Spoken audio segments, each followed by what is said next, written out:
என் சின்ன பையனுக்கு படிப்புல சுத்தமா இன்ட்ரெஸ்டே இல்லைங்க. எந்த நேரமும் டிவி மொபைல் ஃபோனு தான் இருக்கானே ஒழிய கொஞ்சம் கூட படிப்புல இன்ட்ரெஸ்டே கிடையாது.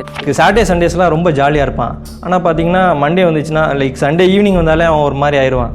அப்பா எனக்கு வயிற்று வலிக்குது, இந்த மாதிரி ஏதாவது ஒரு காரணத்தை தான் தேடுவான் லீவ் போடுறதுக்கு. இது எவ்வளவு காமன் ப்ராப்ளம். ஆனா நம்ம குழந்தைங்களை எப்படி தப்பு சொல்ல முடியும்? சிஸ்டமும் சூழ்நிலையும் தானே இந்த லேக் ஆஃப் இன்ட்ரெஸ்டையே கிரியேட் பண்ணுது. ஏன்னா குழந்தைங்க படிக்கிற அந்த என்வாயன்மெண்ட் அவங்களோட ஆர்வத்தை தூண்டணும்.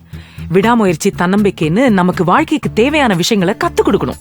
இன்னர் பர்சனாலிட்டியை டெவலப் பண்ணும். அதே சமயத்துல கிரியேட்டிவிட்டி அண்ட் இன்னோவேஷனுக்கு இடம் கொடுக்கணும்.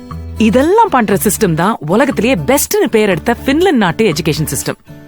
இந்த கல்வி முறை நம்மளோட குழந்தைங்களுக்கு கிடைச்சா எவ்வளவு நல்லா இருக்கும். ஆனா அதுக்காக நீங்க பின்லாந்து போகணும்னு நினைச்சீங்களா? இல்லையே. பின்லாந்து கல்வி முறை இப்போது நம் ஊரிலும் விஸ்டம் வெல்த் இன்டர்நேஷனல் ஸ்கூல்.